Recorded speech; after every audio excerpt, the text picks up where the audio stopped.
নমস্কার বন্ধুরা, ধুলিকোনার স্বপ্নযাত্রা অফিসিয়াল ইউটিউব চ্যানেলে আপনাদের আবারও স্বাগতম।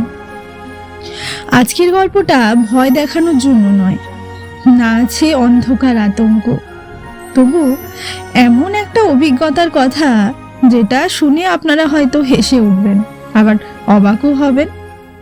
গল্পটির নাম হলো দাঁত বাঁধানো কঙ্কাল। লিখেছেন শেখর বসু।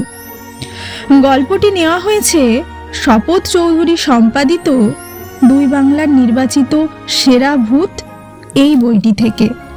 এই বইটি প্রকাশিত হয়েছে Labani publishers, 38/3, book and computer market, 2য় তলা, বাংলা বাজার, ঢাকা থেকে। তাহলে চলুন দেরি না করে ঢুকে পড়ি আজকের গল্পে।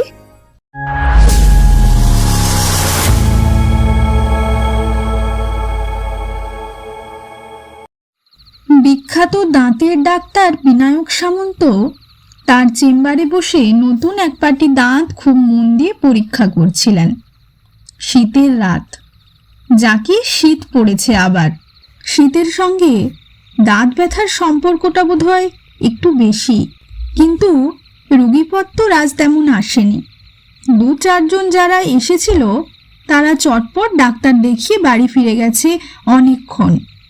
আর কেউ হয়তো আসবে না, কিন্তু ডাক্তার চেম্বার বন্ধ করেননি। খুপড়ি ঘরে বসে নিজের কাজ করে যাচ্ছেন একটার পর একটা। রাস্তায় চাপ চাপ কুয়াশা, কদাচিৎ হর্ন বাজাতে বাজাতে 2-1টা প্রাইভেট গাড়ি যাচ্ছে। এমন সময় পেছনে পায়ের শব্দ শুনতে পেলেন ডাক্তার সামন্ত। এরকম মাঝে মধ্যে হয়, রোগ বলে কথা, উটকো সময়ে কিছু রোগী আসেই, তবে ভালো মানুষ ডাক্তার কাউকেই ফেরান না। ডাক্তার দাঁতের পাটি পরীক্ষা করতে করতে বললেন, বলুন। রোগী কথার কোনো উত্তর না দিয়ে ডাক্তারের সামনে এসে দাঁড়ালো।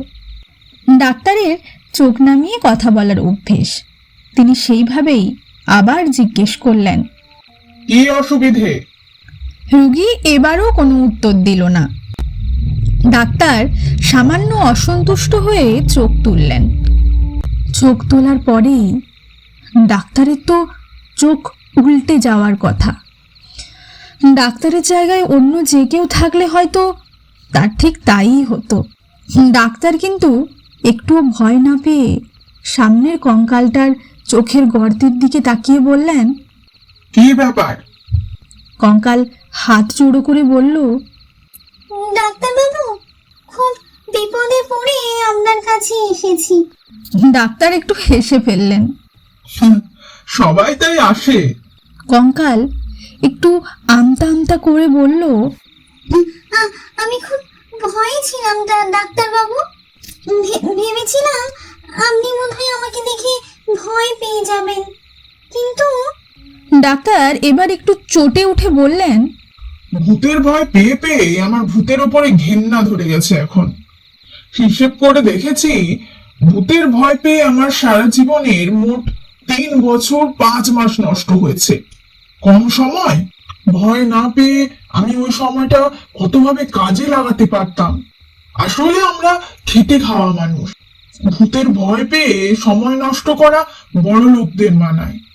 কঙ্কাল একটু আহত হয়ে বলল, আমি কিন্তু ভূত নই, কঙ্কাল।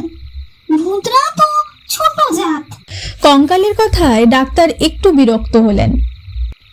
আমি জাত মানি না, আমার কাছে ভূত যা কঙ্কালও তাই।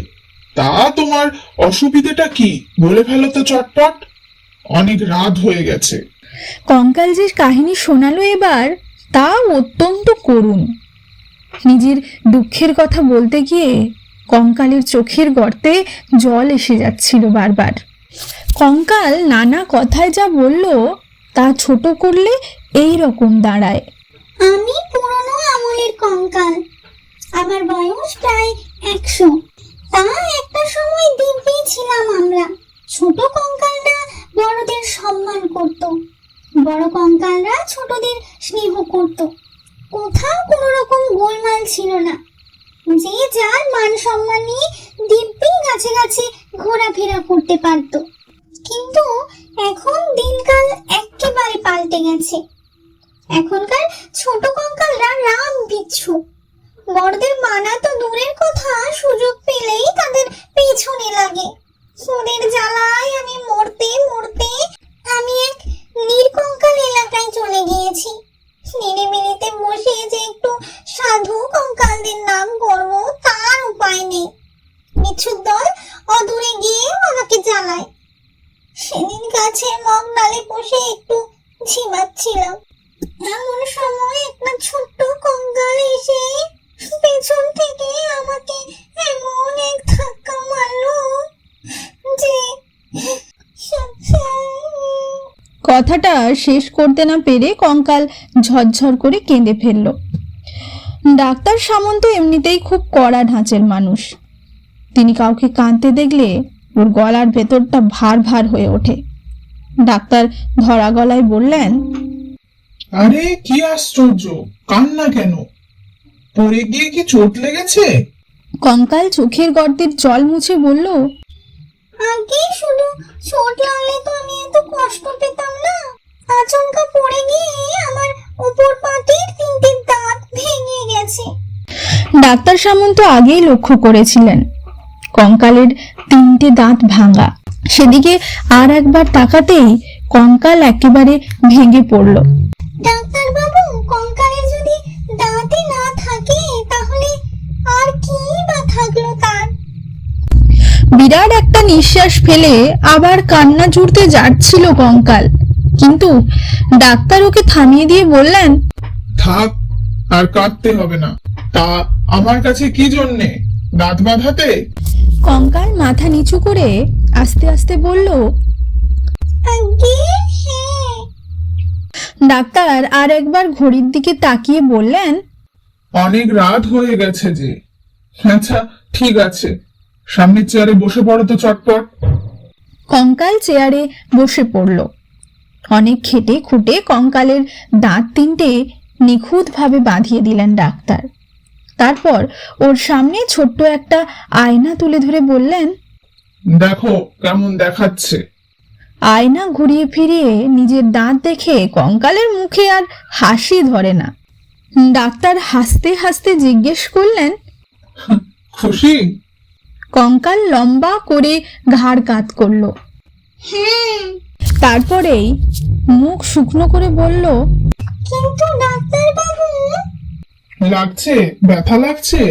কঙ্কাল দুপাশে দুটো মাথা নাড়িয়ে বলল, না, একটুও না। আমি বলছিলাম কি, মানে বলতে বলতে কঙ্কাল হাত জোড়ো করলো। আজকাল আমরা বড্ড গরিব হয়ে গিয়েছি। তবে হ্যাঁ, একটা সময় আমাদের টাকা পয়সা সোনা দানার কোনো অভাব ছিল না।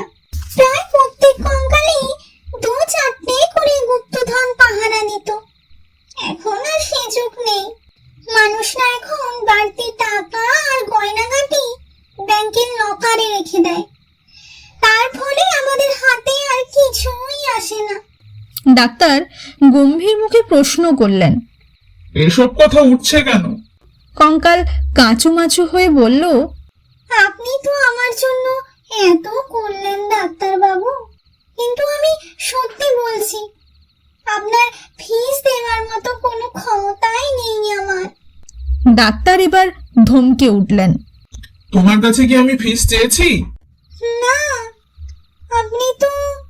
তবে কঙ্কাল এবার আর কোনো উত্তর দিতে পারল না। ডাক্তারবাবু গরিবের বন্ধু। আড়ষ্ট হয়ে বসে থাকা কঙ্কালের দিকে তাকিয়ে স্নেহের সুরে বললেন, আমি তো বাবা আগে কখনো ভূত পেতনি দাঁত বাঁধাইনি। একটা নতুন কায়দায় তোমার দাঁত সেট করেছি। সেটিং করে কেমন হয়েছে আমাকে জানিয়ে যেও মাঝে মধ্যে। কঙ্কাল সঙ্গে সঙ্গে বলে উঠল, নিশ্চয় নিশ্চয়, আর বলতে।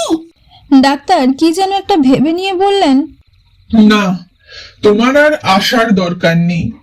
মন খারাপ গলায় কঙ্কাল জিজ্ঞেস করলো, কেন? কেন আবার? আমার রুগীপত্তর তো সব মানুষ, কে কখন তোমাকে দেখে ফেলে ভয় টয় পেয়ে কেলেঙ্কারি বাঁধাবে শেষে? ডাক্তারের কথায় যুক্তি আছে, নিশ্চয়ই তো। সবাই তো আর ডাক্তারের মতো সাহসী নয়। তাহলে উপায়? শেষ পর্যন্ত উপায় বার করলো কঙ্কালই। কঙ্কাল বলল, দাঁত না থাকলে কঙ্কালরা হাসতে পারে না। আমার হাসি শুনলেই আপনি বুঝতে পারবেন আমার দাঁত ভালো আছে। আর মাঝে মধ্যে আমি রাত্রিরে এসে ঘরের বাইরে থেকে হাসি শুনিয়ে যাব আপনাকে। ডাক্তার হাসতে হাসতে বললেন, বাহ, দারুণ বুদ্ধি বেরিয়েছে তো তোমার করোটি থেকে। সেই থেকে 4-6 মাস অন্তর মাঝরাতে ডাক্তারের বাড়ির পাশে ভয়ঙ্কর এক হাসির শব্দ শোনা যায়। হাসি শুনেই ডাক্তার বুঝতে পারেন কঙ্কালের দাঁত ভালো আছে, কিন্তু ইদানিং ছোট্ট একটা গোলমাল দেখা দিয়েছে। তার জন্য অবশ্য কঙ্কাল বেচারার কোনো দোষ নেই। কঙ্কালটার বয়স হয়েছে অনেক। বয়স হলে একটু কম তো দেখে সবাই, আর ভীমরতিও ধরে কারো কারো। তা সেই কঙ্কালটার দুটোই ধরেছে। তাই সে মাঝে মাঝে অন্য পাড়ায় গিয়ে অন্য পাড়ার বাড়িকে ডাক্তারের বাড়ি ভেবে বিকট শব্দে ওই হাসি হেসে ফেলে। রক্ত হিম করা ওই হাসি শুনে চমকে ওঠে সবাই। কথাটা আমার কানেও গেছে, তোমাদের জানিয়ে দিলাম। রাত্রিবেলা হঠাৎ ওই রকম হাসি শুনতে পেলে ভয় পেও না কিন্তু। তো এই ছিল আজকের গল্প, দাঁত বাঁধানো কঙ্কাল। কিছু গল্প ভয় দেখায়, আর কিছু গল্প একটা অদ্ভুত হাসি রেখে যায়। আজকের গল্পটা হয়তো ঠিক সেই রকমই। গল্পটি যদি ভালো লাগে অবশ্যই আমাদের ধূলিকোণার স্বপ্নযাত্রা অফিসিয়াল ইউটিউব চ্যানেলের পাশে থাকবেন।